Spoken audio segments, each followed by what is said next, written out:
Okay, सो अभी ठीक है थोड़ा सा sound? Yes sir. Okay.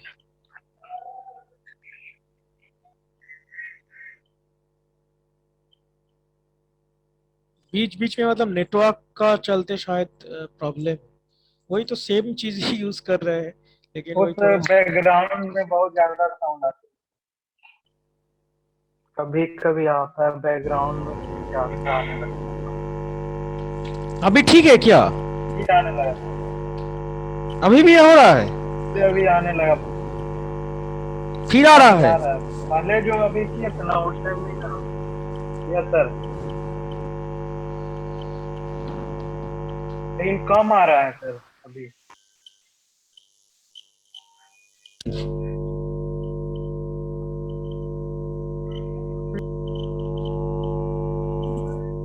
Sound सुनाई दे रहा है ना? यस सर साउंड आ रहा है, लेकिन वही बैकग्राउंड में थोड़ा हल्का साइलेंट। ओ, हो सकता है सिस्टम के वजह से कुछ।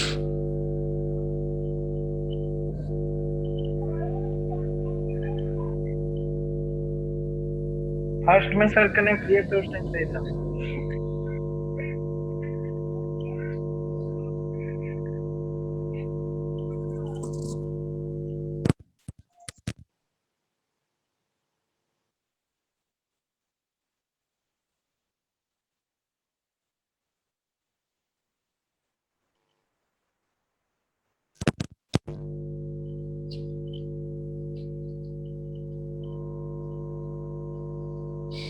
Okay, so let's start. Antenna parameters लेके कुछ डिस्कस कर रहे हैं, ठीक है?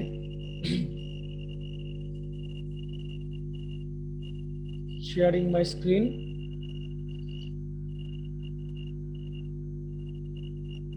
ओके, सो यहाँ पे देखो, जो जो पैरामीटर्स हम मतलब तुम लोग को पहले हम बोले थे, फिर भी हम बोल रहा हो, तुम लोग कॉपी में नोट डाउन कर लो, ठीक है?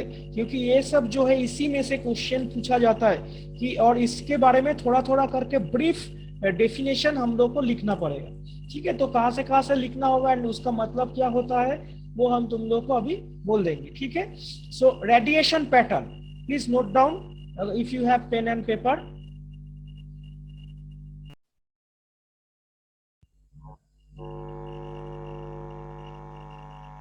सुनाई दे रहा है? ओके, सो नेटवर्क एक्चुअली फिर नेट कनेक्शन ही चेंज करके कि बहुत ज़्यादा प्रॉब्लम हो रहा था, disconnection. Okay, so I think now it is clear. So जो जो यहाँ पे हो, please put your attendance once again, okay? And this is a very very important. फिर से हम बोल रहा हूँ कि अटेंडेंस के बिना एग्ज़ाम नहीं हो पाएगा, so be careful about it. अभी से जितना सारा क्लासेस है, try to attend, and hopefully आज भी प्रिंसिपल मैम 3 बजे से क्लास देंगी। Okay, so fine, let's start the antenna parameters which is very very important. So last class में भी हम लोग डिस्कस किए थे जो कि एंटेना पैरामीटर्स जो जो मेनली हम लोग को चाहिए, ठीक है? तो वही हम लोग को करना है। बहुत सारा पैरामीटर्स वगैरह है, तो प्लीज नोट डाउन अगर पेन पेपर है कि कौन सा पैरामीटर्स हम लोग को स्टडी करना चाहिए, कौन सा पैरामीटर। तो first one is the radiation pattern, please note down in your copy, okay? तो वही यही सब जो चीज़ है विद डायग्राम एंड इसका डेफिनेशन हम लोग को करना पड़ेगा। मतलब मान के चलो 5 नंबर का क्वेश्चन है या 4 नंबर का क्वेश्चन है, तो उसी हिसाब से इसका आंसर जो है रेडी करना पड़ेगा, ठीक है? Radiation pattern number 1। Number 2, radiation and steradian. ठीक है, तो इसमें हम लोग का जो है थोड़ा सा 3D जियोमेट्री, मतलब 3D कंसेप्ट अगर नहीं रहेगा तो एंटेना का ये चीज़ समझना थोड़ा सा मुश्किल हो जाएगा, क्योंकि एक 3 डायमेंशन में जा रहा है ना। तो जैसा कि हम लोग पहले X and Y axis use करते थे, अभी हम लोग का एक्स वाई एंड जेड तीनों एक्सिस लेके काम होगा। एक हम यूट्यूब वीडियो तुम लोग के साथ शेयर करेंगे, मतलब ये 3D जियोमेट्री क्या होता है, मतलब एक्स वाई जेड, इसमें हम लोग बेसिकली थीटा एंड फाई का यूज करते हैं, ठीक है ना, azimuthal angle. I think you know this things, school level में भी कुछ कुछ सब्जेक्ट्स में था, जियोग्राफी में। सो इसके ऊपर थोड़ा सा कंसेप्ट होना चाहिए। So write down radiation and steradian, and then power in power density, radiation power density. Okay, radiation power density ये एक हो गया। Then isotropic antenna, isotropic antenna क्या है उसके बारे में थोड़ा सा जानना चाहिए इन अ वेरी शॉर्ट। कल भी हम लोग डिस्कस किए थे, जो एंटेना है वो चारों तरफ अगर मस्त मान के चले एज ए स्फीयरिकल शेप, मान लो एक बैलून या फिर एक फुटबॉल कंसीडर करो, फुटबॉल के सेंटर पॉइंट में एक एंटेना है, और वो रेडिएशन मान लो फुटबॉल का जो लेदर सरफेस है उसको अगर और भी अगर वो 1 सेकेंड बाद और फैल जाएगा, that means it will become a big football. Clear हुआ? सो इस तरह से अगर उसका रेडिएशन चारों तरफ फैल के जा रहा है तो वो it will be it will be an isotropic antenna. Then bandwidth, antenna का बैंडविड्थ क्या होता है, रेडिएशन इंटेंसिटी क्या होता है, bandwidth comma radiation intensity, note करो। Beam efficiency, gain. Okay, gain के अंदर भी दो चीज आ जाता है, directive gain and power gain. Okay, ये हो गया। Then antenna efficiency, antenna efficiency के बाद लिखो directivity. Okay, directivity of antenna. एक क्वेश्चन बहुत बार पूछा जाता है कि what is the difference between gain and directivity, very very common question पूछा गया है बहुत बार। ओके, सो इतना सारा पैरामीटर्स लगभग लगभग हम लोग का याद करना पड़ेगा। ठीक है, ये छोड़ के भी बहुत सारा होता है, जैसा कि मान लो लॉस एपरेचर, है ना, स्कैटरिंग एपर्चर। तो जो भी है, जो जितना हम तुम लोगों को बोले हैं, this is the very very common, and इसमें से काफी ज्यादा क्वेश्चंस मतलब इसमें से पूछा जाता है। एक क्वेश्चन पूछा जाता है near field and far field of antenna, near field and far field of antenna. I hope कि तुम लोग लिख रहे हो कॉपी में। ठीक है, so near field and far field of antenna क्या है, आज ही थोड़ा सा हम लोग इसके बारे में डिस्कस करेंगे। ओके, सो जितना सारा पॉइंट्स हम तुम लोगों को कवर किए बोले, तो इसी में थोड़ा सा ये जो मॉड्यूल 2 है इसमें से तुमका सारा का सारा आंसर मिल जाएगा। ठीक है, तो इस तरह से बुक से भी नहीं हो, मतलब जो है, और इंटरनेट पे यूट्यूब पे तो अवेलेबल वीडियो, बहुत ज्यादा वीडियोस है, हिंदी में भी है, तुम लोग अगर समझना चाहते हो। हम तो ऐसे यूट्यूब में कुछ कुछ तुम लोग को जो हमको लगता है कि it will can help you, तुम लोगों के साथ शेयर करता हूँ। गूगल क्लासरूम में देखोगे, कल भी पोस्ट किए थे, आज भी ये क्लास हो जाने के बाद कुछ कुछ हम तुम लोग का शेयर करेंगे। And all the videos and links are relevant with your syllabus. ऐसा नहीं है कि हम कुछ भी पोस्ट कर दे रहे हैं। ठीक है, तो हमको पता है कि कौन सा इंपॉर्टेंट है, और तुम लोग का सिलेबस के रिस्पेक्टिव में जो जो हमको, यूट्यूब में तो ढेर सारा है। ठीक है, तो उसमें से हम पहले चेक करते, ऑलरेडी हम लास्ट ईयर में भी दिए थे क्लास में, तो ऑलरेडी यही सब्जेक्ट एक बार ले चुका हूँ। तो आई नो कि कौन सा वीडियो जो ऑथेंटिकेटेड है। ठीक है, मतलब कोई कोई है, जैसा कि मान लो अन अकेडमी, हम कोई पब्लिक प्लेटफॉर्म में नाम नहीं लेना चाह रहे हैं, फिर भी देयर आर मेनी प्लेटफॉर्म्स जो कि बहुत ही अच्छा टीचिंग, मतलब जो टीचर्स है बहुत ही अच्छा से समझाते।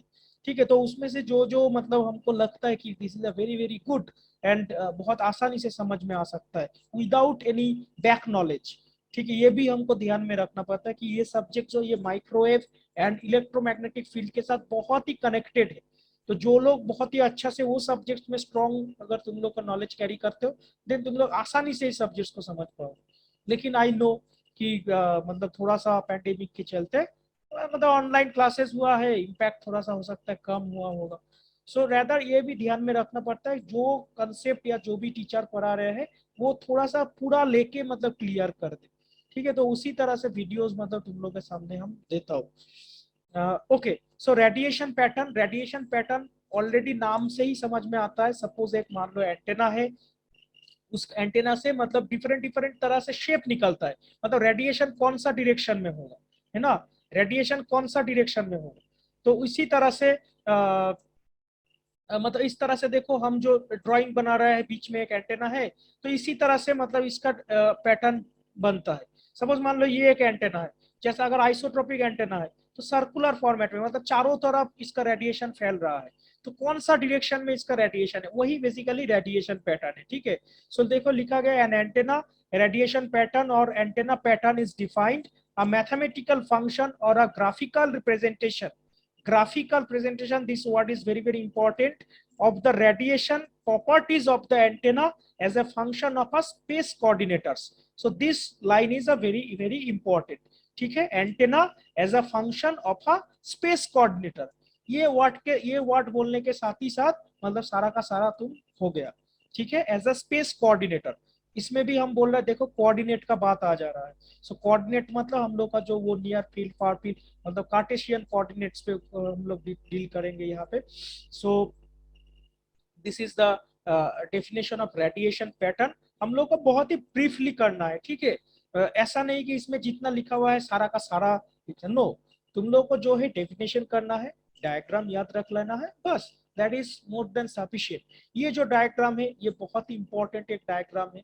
देखो एक बीच में एक एंटेना रखा गया है, उसका एक लोब, उसका एक लोब, मेजर लोब यहाँ पे दिखा गया जा रहा है, साइड लोब्स कुछ है।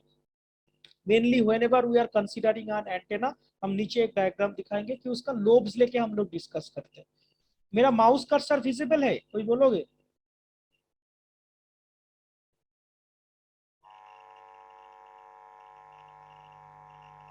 शो होता है माउस कर्सर?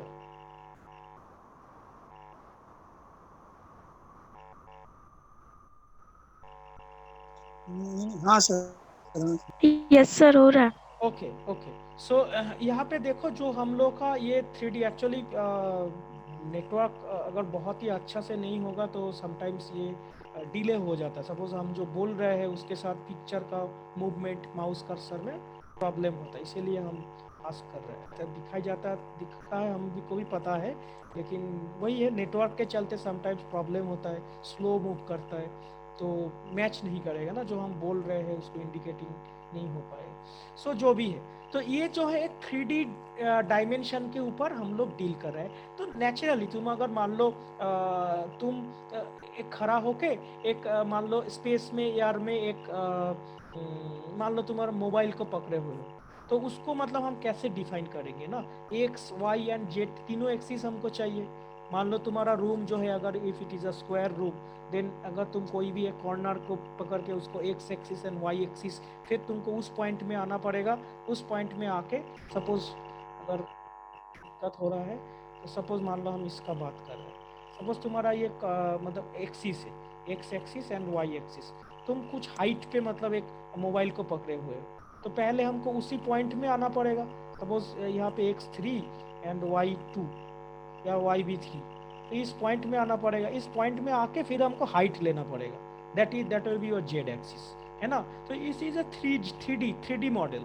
तो हम लोग मतलब एंटेना का जो रेडिएशन ये बात करेंगे, तो डेफिनेटली 2D पे तो नहीं होगा ना। 2D पे हम लोग जो पहले VI कैरेक्टरिस्टिक्स ग्राफ बनाते थे, कोई भी एक डायोड का मान लो पीएन जंक्शन, तो उसमें क्या करते थे, कितना वोल्टेज देंगे जिसके साथ साथ कितना करंट हम लोग का, तो एक करंट में तो एक कर्व बनता था, that is the 2D graph. इसमें कोई थ्री डी का रोल नहीं था। लेकिन यहाँ पे देखो एक हम लोग का जो फॉर्मेट तुम लोग जानते हो, दो तीन तरह का फॉर्मेट होता है। तो ये एक्स एक्सिस है, ये वाई एक्सिस है, ये जेड एक्सिस है। ठीक है, और एक पैटर्न क्या है, इधर से एक्स वाई एंड इधर से जेड। ठीक है, कुछ भी नहीं लिख सकते, इसका फिक्स कुछ मॉडल होता है। सो इस तरह से मतलब यहाँ पे देखो थीटा एंड फाई जो हम तुम लोग को बोल रहे हैं, उसी हिसाब से हम लोग का ये एलिवेशन प्लेन जो है वो बनता है। दो प्लेन बेसिकली होता है, एक एजीमुथ प्लेन और एक एलिवेशन प्लेन। ठीक है, ये सब टर्म इंपॉर्टेंट है, याद रखना, azimuth plane and elevation plane. ठीक है, तो यहाँ पे दिखाया गया है कैसा कैसा मतलब इसका इंटेंसिटी है। तो इतना भी मतलब अगर करना नहीं चाहते कोई प्रॉब्लम नहीं है, but focus on this diagram, तुम लोग को ये डायग्राम मतलब दिखाना पड़ेगा। अगर रेडिएशन पैटर्न के बारे में कुछ क्वेश्चन पूछा जाए, try to put this diagram. Okay, so इसमें से ज़्यादा और नहीं। तो नेक्स्ट हम लोग आएंगे रेडिएशन पैटर्न पे। हाँ, रेडिएशन पैटर्न यही सी रेडिएशन पैटर्न में ही है। तो इस तरह से एक पैटर्न तुम लोग दिखा सकते हो। इसमें HPBW लिखा हुआ है। HPBW का फुल फॉर्म है हाफ पावर बीम विड्थ। क्या होता है हम नेक्स्ट अभी आज ही डिस्कस करेंगे। ठीक है, तो ये एक पैटर्न का सिंबल है कि किस तरह से एक एंटेना का रेडिएशन हो रहा है, चारों तरफ फैल रहा है। देखो सामने, this is the major lobe, this is the major lobe जो सामने होता है, एंड साइड में जो होता है this is the side lobe, and पीछे पीछे इधर तो कुछ है, दिस इज बैक लोब। तो हम लोग मेन एंटेना का हम लोग का जो फंक्शन रहता है, if it is a directional antenna, ठीक है, if it is isotropic then we need the pattern in all the direction, but if it is a linear antenna that means if it is it we need some direction. ठीक है, एक particular antenna है, suppose एक picture मतलब एक it is a transmitter antenna, this is the receiver antenna. तो हम लोग क्या चाहेंगे कि ट्रांसमिशन जो एंटेना है उसका सारा डायरेक्शन इसी डायरेक्शन में जाए, है ना। इस साइड में जो मतलब पावर चला जाएगा वो तो हम लोग का लॉस है, इसमें जो पावर चला जाएगा उसमें हम लोग का लॉस है। तो जो मतलब इंटेंसिटी है, जो डायरेक्शन है, वो पर्टिकुलर एक जगह पे फोकस होना पड़ेगा, तभी जाके हम लोग का जो बोलेंगे कि मैक्सिमम पावर का यूटिलाइजेशन हो रहा है।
ओके, सो एक कॉल आ गया था इसीलिए थोड़ा सा म्यूट करना पड़ा। ओके, सो कहाँ पे थे, हाँ। तो यहाँ पे जो एक फोकस, अगर कोई लीनियर एंटेना रहेगा तो हम लोग चाहेंगे कि उस एंटेना को फोकस्ड रहे, ठीक है, मतलब पर्टिकुलर। तो इसमें हम लोग का major lobe, back lobe, side lobe, ये सब वगैरह करते हैं, ठीक है। तो रेडिएशन पैटर्न थोड़ा सा हम लोग को समझ में आया।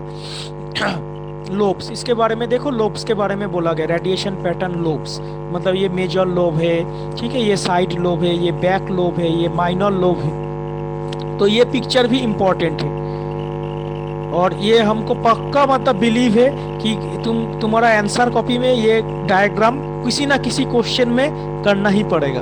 Then this is a must needed diagram, ठीक है, ये करना ही पड़ेगा, उपाय नहीं और कुछ। सो यहाँ पे भी देखो वो लिखा हुआ है first null beam width and half power beam width. हाँ, तो इसमें थोड़ा सा एक बार ऑब्जर्व करो कि what do you mean by first null beam width and half power beam width, ठीक है। तो ये थोड़ा सा समझने का इधर है। देखो यहाँ पे जो नीचे वाला डायग्राम से और भी क्लियर हो जाएगा।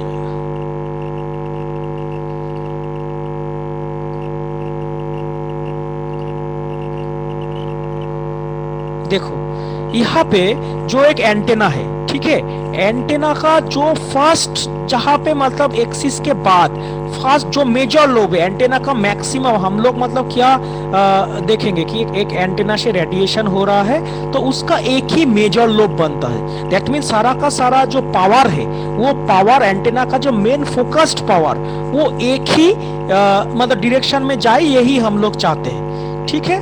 तो इसमें जो मेन मेरा मेजर लोब है, उस मेजर लोब का मतलब मेन फाइनल एक्सिस में कौन सा पॉइंट में उसका क्रॉस हो रहा है, तो वही तुम्हारा हो गया फर्स्ट नाल बीम विड्थ। मतलब इस एक्सिस पे देखो, इस जगह पे ये मेजर लोब जो है इस पॉइंट में क्रॉस किया है, एंड यहाँ पे इस पॉइंट में, फिर जाके ये सब जो हो गया साइड लोब हो गया। ठीक है, इसी अगर डायग्राम से, तो ये जो मेरा मेन अगर एंटेना है, ये अगर 3D जियोमेट्रिक में कंसीडर करो, ठीक है, 3D जियोमेट्री में कंसीडर करो, बेसिकली ये जो होता है ना सॉलिड एंगल में होता है, ये तो मतलब टोटल एक कॉनिकल शेप मान लो, एक बेलून हो गया, तो उसका क्या, उसका मतलब एक कोन हो गया, वो एक सॉलिड एंगल बन रहा है, वो जो टोटल फैल के जो जा रहा है वो एक सॉलिड एंगल बन रहा है। ठीक है, तो ये जो सॉलिड एंगल है, ये सॉलिड एंगल कौन सा मतलब एंगल के बीच में लाई कर रहा है, तो वही दो एंगल हो गया, मतलब उसके दोनों के बीच में डिफरेंस निकालोगे तो बोल सकते हो कि 60 डिग्री मेरा मेजर लोब बन रहा है। क्लियर हो रहा है, 60 डिग्री मेरा मेजर लोब बन रहा है, 180 डिग्री मेरा मेजर लोब बन रहा है, तो इस तरह से तुम लोग बोल सकते हो। तो ये जो दो फर्स्ट पॉइंट है, इसी को हम लोग बोलेंगे फर्स्ट नाल beam width. And what do you mean bye than half power beam width? देखो हाफ पावर बीम विड्थ यहाँ पे देखो ऑलरेडी इधर दिया हुआ है कि ऑलरेडी तुम लोग माइक्रोवेव अगर अच्छा से पढ़े हो तो जानते हो कि 3 dB जो पावर होता है that is related with your half power, मतलब एक रेडिएशन हो रहा है। Consider this image, I am zooming in, थोड़ा सा तुम लोग को सुविधा होगा। देखो I think now it is clearly seen. So यहाँ पे अच्छा से समझने का कोशिश करो। यहाँ पे एक एंटेना है, ये मेजर लोब है, ये मेजर लोब का मैक्सिमम पावर कहाँ पे है? ठीक है, देखो फर्स्ट नाल क्या हो जाएगा, इस लोब के एकदम साइड से एक एंगल बनाओगे, that will be your first नाल बीम विड्थ। एकदम साइड से एक एंगल बनाओगे, देखो यहाँ पे जो एंगल दिया हुआ है, वेयर इज कर्सर, ये जो एंगल है,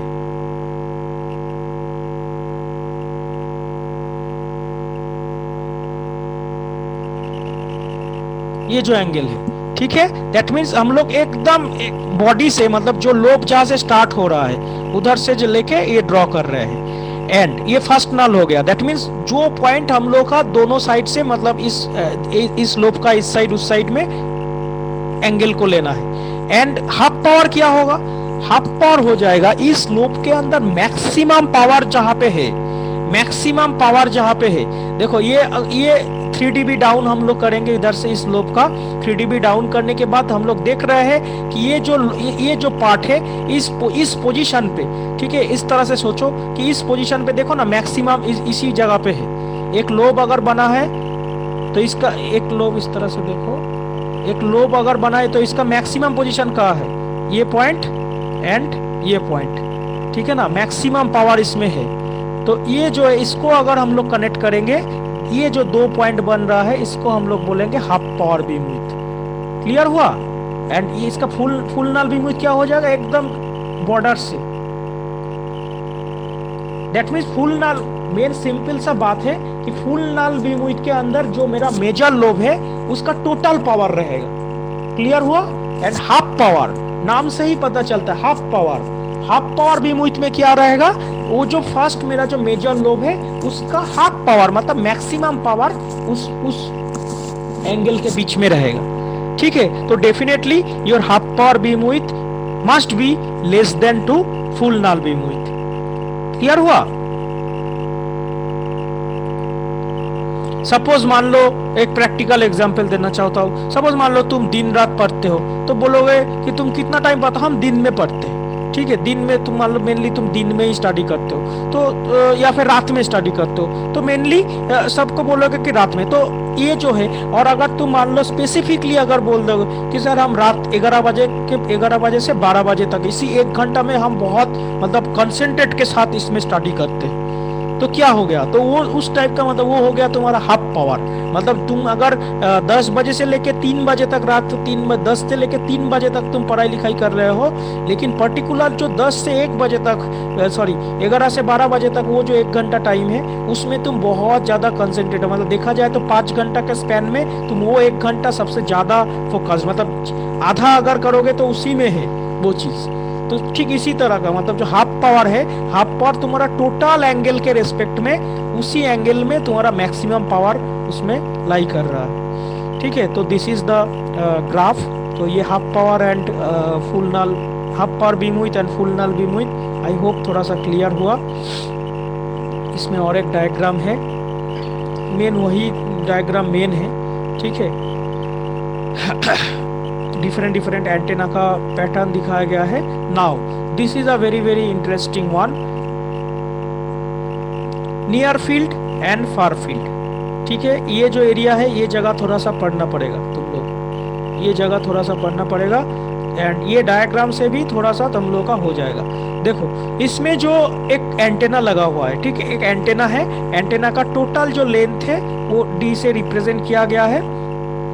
ओके, सो यहाँ पे हम लोग का क्वेश्चन आता है कि near field and far field. तो वेरी कॉमन आंसर, मतलब नियर फील्ड मतलब क्या, कोई भी एक एंटेना है, कोई भी एक एंटेना है, उसके अगल बगल मतलब एकदम आसपास जो एरिया है वो उसका नियर फील्ड हो जाएगा, है ना। एक एंटेना है तो एक एंटेना का एकदम नियर फील्ड, नियर मतलब समझ ही रहे हो, near field. And far field मतलब एक सेक्शन के बाद, मतलब एक पर्टिकुलर, मतलब वो तो कितना, तो तुम लोग बोलोगे सर कितना रेंज तक हम लोग नियर बोलेंगे, है ना। सपोज तुम लोग जो बोलते हो कि तुम्हारा दोस्त का घर कहाँ पे है, एकदम पास में ही है, तो वो पास कितना, मतलब 1 किलोमीटर, 2 किलोमीटर, अगर 50 किलोमीटर हो जाएगा तो पास बोलोगे। तो इट डिपेंड्स, है ना, सरकमस्टेंस के बेसिस में डिपेंड डिपेंड करे। सपोज मान लो कोई तुमको अमेरिका से बोल रहा है दोस्त का घर कहाँ पे, उस टाइम में तुम 50 किलोमीटर को बोल सकते हो करीब। लेकिन एंटेना के लैंग्वेज में एक रेंज दिया हुआ है वेव लेंथ के रेस्पेक्टिव में, ठीक है। तो उसी रेंज पे हम लोग एक पर्टिकुलर एंटेना का नियरेस्ट जो डिस्टेंस है उसको हम लोग बोलेंगे नियर फील्ड, उससे बाहर चला जाएगा तो हम लोग बोलेंगे फार फील्ड। क्लियर हुआ। तो नियर फील्ड का जो डेफिनेशन है, कोई भी एक एंटेना है, बीच में एक सिंपल डाइपोल एंटेना रखा हुआ है, तुम लोग देख रहे हो पिक्चर में। तो इस डाइपोल एंटेना का सामने जो है, ठीक है, नियर फील्ड को हम लोग दो तरह से कैटेगराइज करते हैं, एक है रिएक्टिव नियर फील्ड, एक है रेडिएटिव नियर फील्ड। याद रखना ये क्वेश्चन इंपॉर्टेंट है, ठीक है। Reactive near field and radiating near field. तो रिएक्टिव नियर फील्ड जो है उसका तो normal, and radiating near field जो है उसको हम लोग फ्रेस्नेल रीजन भी बोलते हैं। एंड उसके बाद जो रीजन होता है उसको हम लोग फार फील्ड बोलते हैं। एंटेना के लैंग्वेज में समटाइम्स इसको फ्राउनहोफर भी बोलते हैं, क्योंकि उनके नाम पे ये रखा गया है।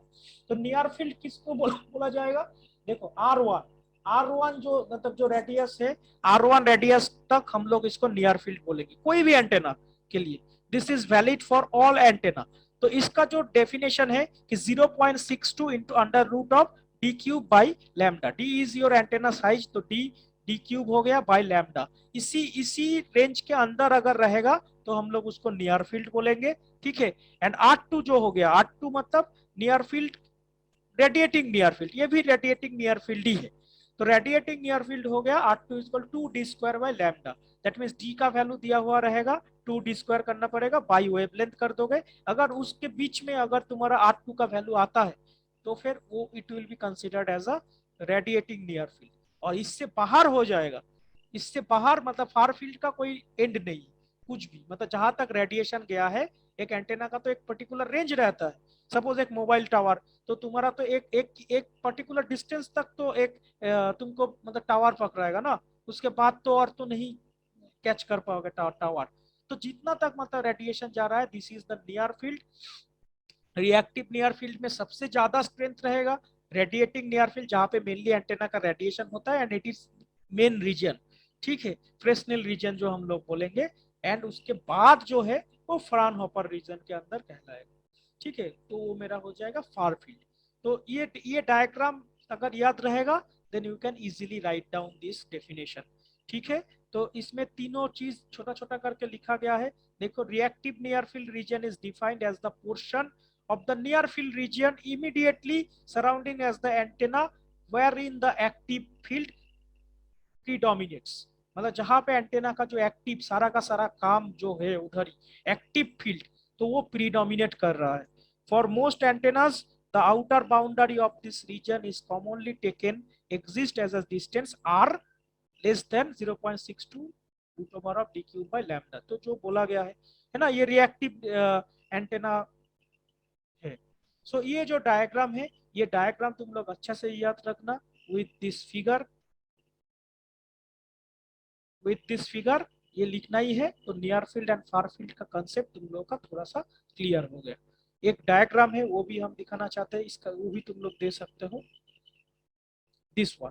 ये डायग्राम तुम लोग जरूर दोगे, ठीक है। हमको अभी भी याद है, मतलब ये हम लोग, मेरा तो एंटेना ही स्पेशलाइजेशन था, बहुत बार हमको ये यूज करना पड़ा था, ठीक है, अभी भी याद है। तो ये जो है एक एंटेना है, एंटेना का एकदम सामने जो है this is your near field, clear हुआ?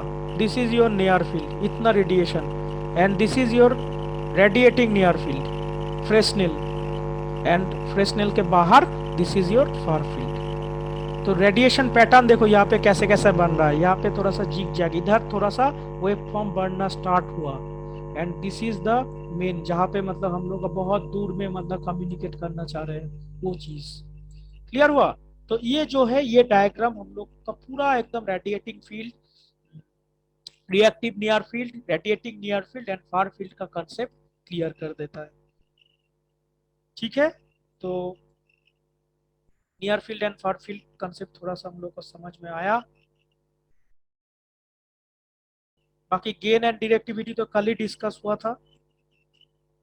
नेक्स्ट क्लास में हम लोग इसका डिफरेंशिएशन, मतलब गेन एंड डिरेक्टिविटी का डिफरेंस क्या क्या है, वो वाला थोड़ा सा देखेंगे, ठीक है। तो आज फिलहाल इतना ही रखते हैं, और क्योंकि अभी तुम लोग का शायद एक और भी क्लास शुरू होगा, तो नेक्स्ट क्लास जो है कल हॉलीडे है, then Monday we will talk about value ethics, then Tuesday को हम लोग आएंगे।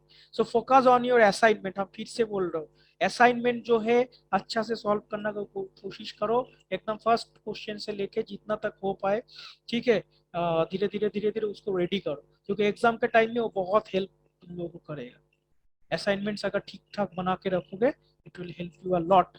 और वो का सारा क्वेश्चन मतलब इम्पोर्टेंट, और भी हम ऐड करेंगे, this is not the ultimate, but मान के चलो फर्स्ट मिड सेमिस्टर जो होने वाला है उसी में से भी हम तुम लोग को बोल देंगे कि इसमें से इतना क्वेश्चन तक तुम लोग अच्छा से प्रिपेयर करके आओ। So do not waste time, उसमें लग जाओ, ठीक है। वैल्यू एथिक्स का अभी तक हम नहीं दिए हैं, उसका भी पोस्ट कर देंगे, ओके। सो नहीं तक रखते आज।